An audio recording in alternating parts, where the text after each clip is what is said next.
being wrongly reported that I think we should boycott this song of the summer. I'm not going to tell you what it is because I refuse to sing that song, but either you know what it is or you don't. And if you don't, you can go find it. It's very easy.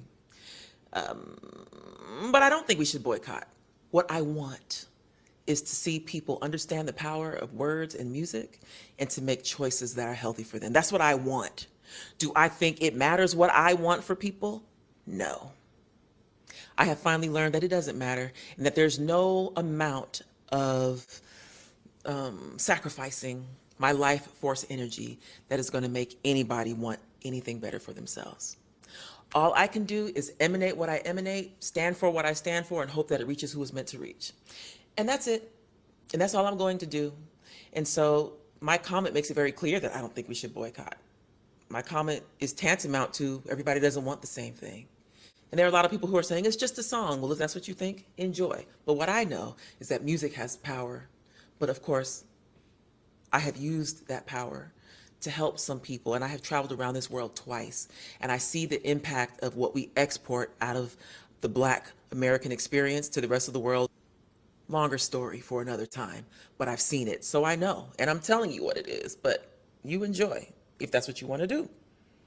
And I will enjoy doing what I want to do. And that's why I don't think anybody needs to boycott. I think people just need to make choices for themselves. That's what I think. That's one.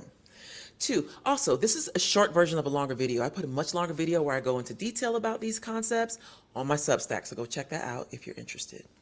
Two, I was also in the blogs because I made comments about Clive Davis. Yo, it's Big Ant, the spokesman, man. We back. Another edition of Urban Politicians TV, UPTV. Make sure you stay on your pivot at all times, man. Had to come tap in as this conversation been brewing, going back and forth. Different people been giving opinions and feelings and weighing in for the last couple days after Arie, legendary singer and songwriter, gave her opinion about Young Miami song Spin That. If you know what the song is about, scamming and all that. When she came out on stage at the BET Awards, everybody was turning up, giving her a standing ovation. They were saying this is the song of the summer, which it is, no doubt about it. We not gonna fake that.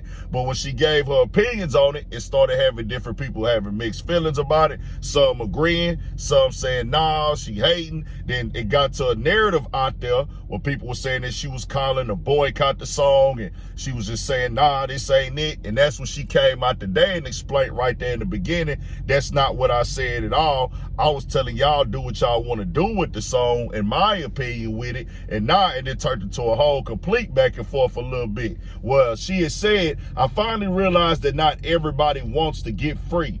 And it was a very, very, very rude awakening. Shaking my head because the mass acceptance of this song is a crystal clear sign of this much bigger truth. Now, she responded to people in the comments and said other things as well. Now, what I seen today it turned up to is what a producer of the song, Jay White, decided to put her legendary song video over the beat of Spin That. And I said, wow, this was really happening now. Like, they really took it to that level. And Young Miami said, hey, turn me up with it. And I don't know if she said this earlier today or this come after or before, but she went in her story and said, this is Arie, for clarity, I did not say that I think anyone needs to boycott this song. I said it is a sign of where we are as a culture that this song has been accepted so widely. And that's facts. I think people should do whatever they want to do. You do what you want to do. I'll do what I want to do. And that's that. Meanwhile, I also said that the way we are embracing the song says a lot about where we are as a culture, which is just the facts. Now, you can feel how you want to feel about it. I got to keep it all the way 1,000, bro. I'm somebody that engages in, you know, nigga behavior. Of course, I listen to nigga music. I'm not riding around listening to Spin That, but I'm never finna tell Arie that she wrong at all. We need that balance. Somebody out here need to critique that. Somebody need to call it out. I don't care who it is. You can have a hit song. If you pushing something that's negative, something that's bad, and it's like, especially for women, y'all can call it a double standard. I don't care. The world is based on double standards. Some work in men favor, some work in women favor. But women jumping out here telling, hey, what a scammer's at, da-da-da. This is for the people that's living that lifestyle. The song is, no doubt about it, catchy. You understand what I'm saying? I'm seeing people out here doing whatever to it, remixing it, whatever. do what y'all do, but somebody coming and telling you the truth about it, you just gotta accept it and take what come with it. Now, Young Miami might not feel that way. I've seen her, like, she hasn't said nothing directly. She been reposting tweets and stuff like that, but she's gonna feel away because this is her big break to get back in the game. She was going through it for a little bit as far as the image, all the stuff with the City Girls breaking up, then the situation with Diddy happening, and then other songs not going up as much as this one. She most definitely looking at it like, man, you tear my big moment down. But nah, you gotta have a balance. And the reason why I do respect India Arie, because this is what her career is built on. Being on black women, loving yourself for how God made you. This is what her music is about. She telling you directly, and she's never wavered from that. Right, wrong, or indifferent. Ain't none of us perfect on earth, and she ain't telling nobody to be perfect. But you got to have somebody out there that's gonna come speak the real. I love trap music, street music, hustle music, get fly music, player music, all that, bro. I come up in this since a kid, but I do understand that we have got away from that balance.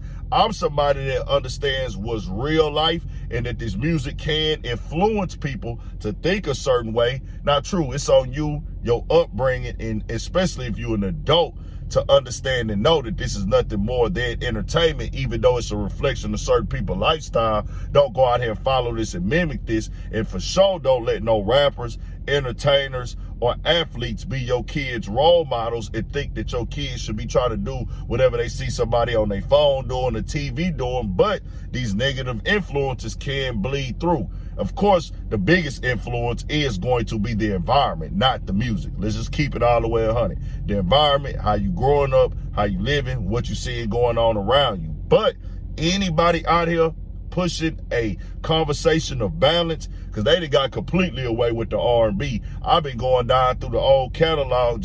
I got me a whole old R&B and just classic soul mix, about 100 songs deep. So I'm for it all, bro, and I'm for somebody coming out and critiquing it, especially if they somebody who has always stood on that as long as India Arie has. Now, the dudes, they came and played the song, bro. That was disrespectful. Let's keep it all the way 1,000. Y'all ain't had to go do that, bro. Leave that for them women. Let them do that, but they did what they want to do with it. I most definitely respect India Arie coming out, saying how she feel and standing on it and taking whatever come with it, because, bro, she's speaking for the culture standpoint of it. Is, hey, this is what we're highlighting at the highest level now. And we do know that in the culture, let's keep it 100, they have divided even more now through social media, through music, the black man and the black women in the household, bro, the family. Like, they got black men and black women competing now more than ever, and it's through this social engineering on the internet, in the music. This is what the labels is signing,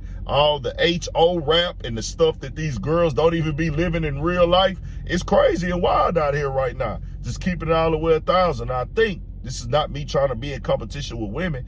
We know that men are going to deal with the consequences of their lifestyle and their music or what they got going on, especially if you on some street stuff, way more. You can see it in the courtrooms, way more than the stuff that the women put out there that they ain't really living. Just keeping it all the way 1,000. We got more coming, more videos, all that. 1,000 for shit show. Stay on your pip.